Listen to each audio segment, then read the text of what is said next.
Our lesson is on review of related literature. There are two concepts attached to the review of related literature. One is the concept of review as a process.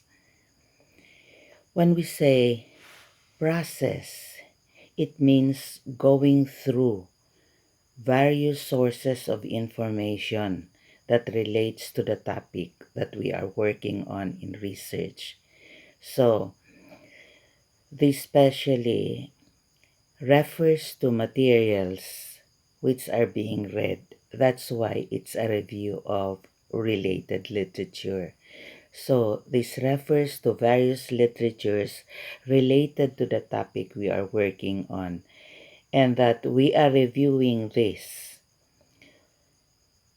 for the purpose of finding a problem which we are interested on.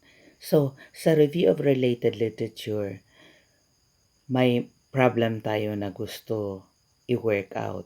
Dito sa gina-workout natin na problem, kailangan mag-review tayo ng literature which relates to that problem to enable us to refine the problem, to search for a problem which is worth working on.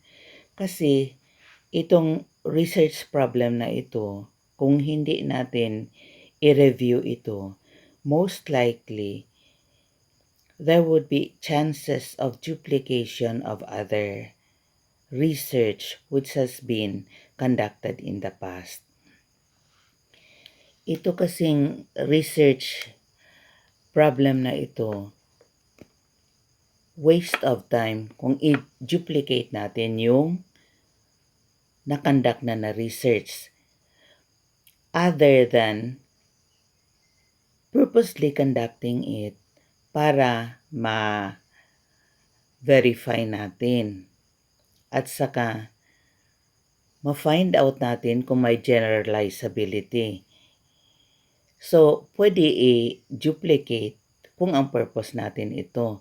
Pero kung ang purpose natin is to conduct studies, mas mabuti yung walang duplication. Kaya malalaman natin kung may duplication ito through review of related literature. Kasi kung we go through a lot of studies, we'll be able to find out kung ito conducted na o hindi. Maliban lang kung gusto natin i-reconduct to verify the findings or to find out whether the findings would have general applicability in other areas. So, pag ano na natin ito, ma-identify na natin ang problem, pwede natin mag-review, pwede natin i-refine through review of related literature. So, ang refinement ng problem can be found in the review of related literature. Hindi lang sa search and refinement of the problem, pwede rin siya sa methodology. So, anong klaseng mga methodology ang ginagamit to enable one to arrive at a conclusion, to arrive at a problem, to arrive at the solution of a problem. So, dito malalaman natin through review anong ginagamit nila na methodology. Kasi kahit mga seasoned researchers na nag-research pa rin ng mga methodology to find out which among those which had been used in the past is more applicable in the type of problem that one is working on. So, hindi lang sa search and refinement of the problem, sa methodology pa rin to find out the best that could be applied in that particular research. Tapos, yung kuan na ito, yung methodology na ito, pwede ka rin maghanap na mga best ways to interpret your findings through various methodologies which you may review. So,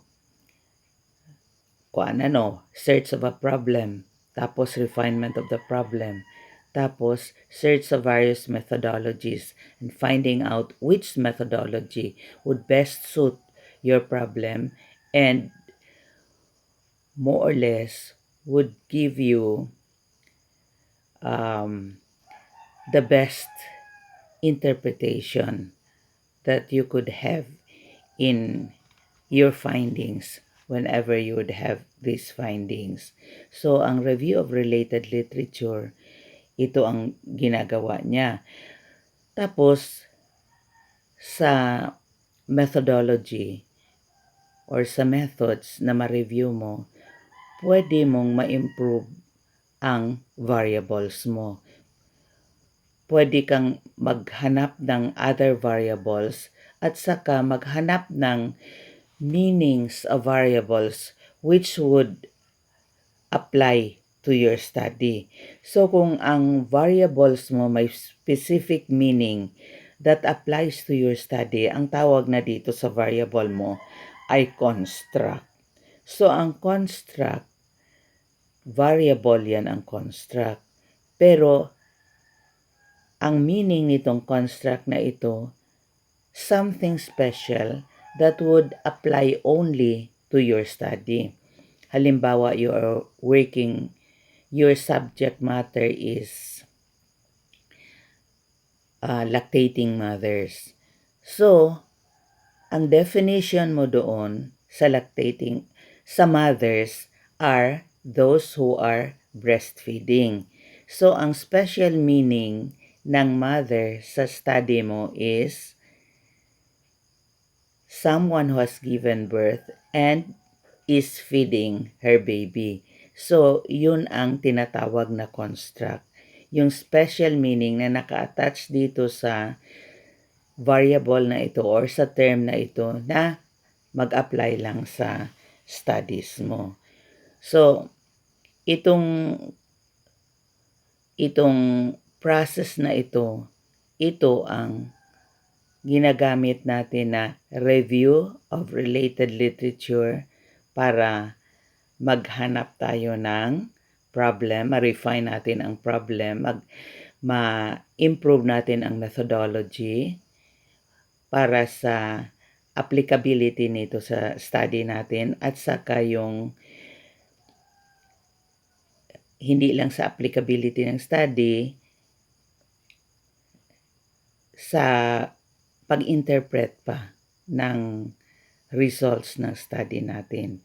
At sa kung ma-interpret natin, ma-help natin build up din ang mga variables natin. Mabigyan natin ng mga special meaning which would relate to our study. And at the same time, we would be reviewing past studies that would help us prepare for the framework of our study. Ang framework of study, ito, yung direction ng study based on previous studies that relate to your given problem. Dalawang klase itong framework of study. Ang isa is theoretical framework at saka ang isa yung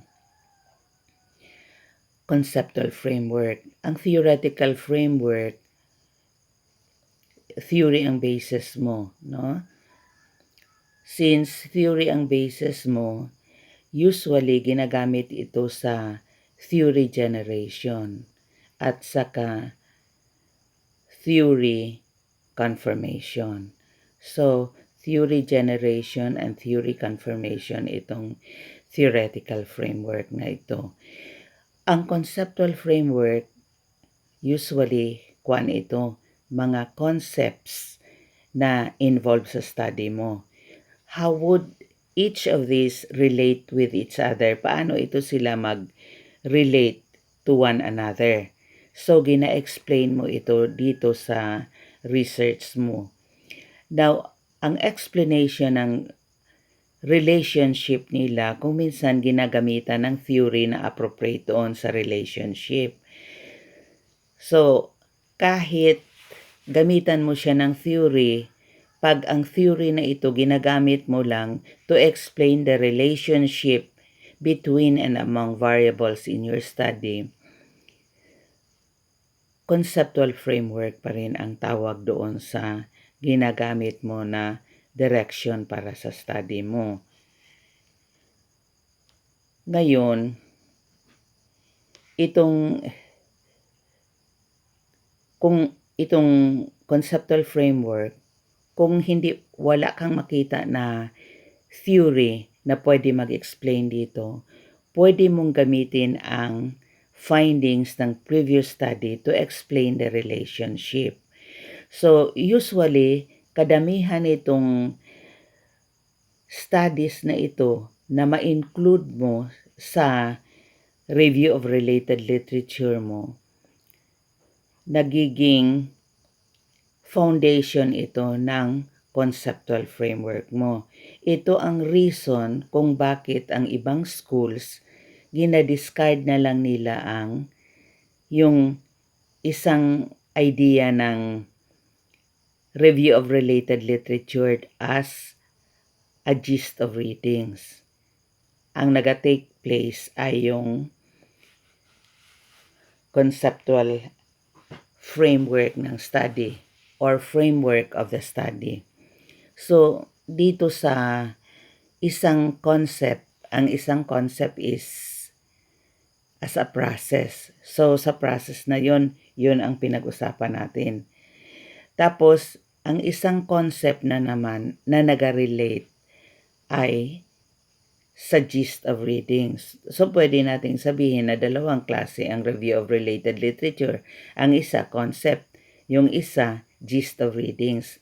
Pag sinabi natin gist of readings, parang summary ito ng mga nabasa natin na naga-relate sa problem na ginastadihan natin.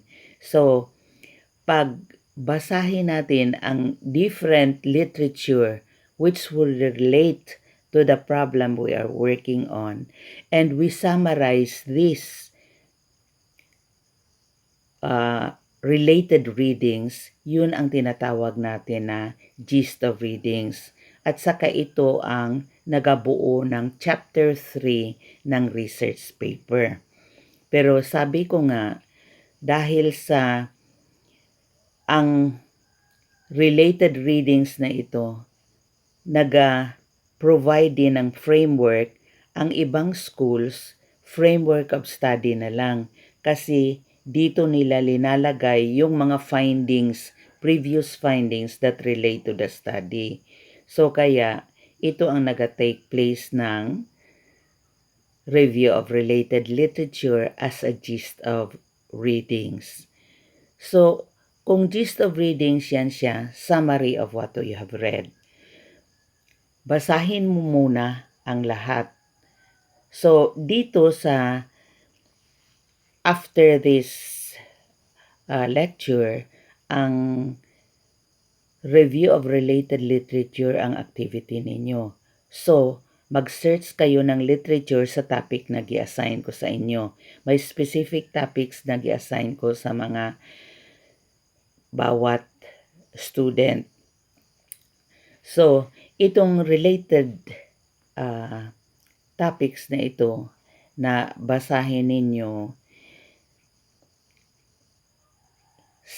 in relation to the topic you are working on, related literature in relation to the topic you are assigned to work on, basahin nyo muna ito. Pagkatapos nyo basa, i-summarize nyo. Pagka-summarize nyo nito, saka nyo lang i-insert ang mga portions ng literature na yon sa study ninyo. Sa summary ninyo, sa gist of readings ninyo. Ngayon, kung ma-insert ninyo ito doon, i-document ninyo. Yung documentation, yun ang napag-aralan natin sa face-to-face last time. So, i-document ninyo yan. Referencing technique lang ang gamitin ninyo. Ha? Kasi yun ang ginagamit normally sa mga research papers ngayon. So, referencing technique, isulat ninyo ang mga gi-quote ninyo galing doon sa writings ninyo. Kahit hindi ninyo gi-quote, kung ang essence ng sinulat ninyo ay hiniram ninyo sa isang source o dalawa o tatlong sources, ilagay din ninyo itong mga sources na ito dyan sa sinulat ninyo na gist of readings. So, itong gist of readings na ito, summary ito ng mga related readings in relation to the topic you have searched on. And you have searched this on because you are working on a given related topic. So, ano itong mga trabaho ng gist of readings na ito? Itong gist of readings na ito, binibigyan niya ang readers mo ng bird's eye view. So, ang bird's eye view, nakikita mo naman ang kung nagalipad ang bird sa taas. Ang view niya ng nasa baba, malawak. So, ganito rin ang dapat na gawin natin sa gist of readings natin. Bigyan natin ng malawak na paningin yung readers natin.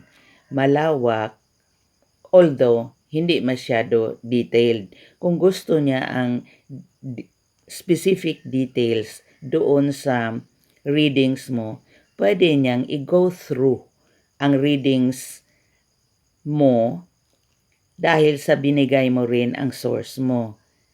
So, ito ang reason kung bakit natin gina-include yung sources natin. Kung bakit natin gina-document yung mga hiniram natin. Para kung may mga readers tayo na gusto i-review yun at basahin ang sources natin, magawa niya. Kasi alam niya kung saan makikita dahil sa gi-indicate ninyo yung source of information ninyo. Dito naman sa gist of readings, hindi lang bird's eye view ang binibigay natin sa readers. Binibigyan natin ang readers ng pros and cons kung mayroon. Ano ang in favor? Ano ang mga findings na in favor doon sa related topic na tinatrabaho mo? Ano ang mga contradictions tungkol doon? So, we are giving our readers not only the bird's eye view of the total findings that we have come across, but we are also giving them the pros and the cons about the topic that we are working on. Tapos, itong gist of readings natin, binibigyan niya tayo ng idea ng direction or framework ng study natin. Kasi mabasa mo na ang may bird's eye view ka na tungkol sa topic na yon. Ngayon kay may bird's eye view ka, alam mo ang controversial issues, ang mga pros at saka cons. Kaya more or less,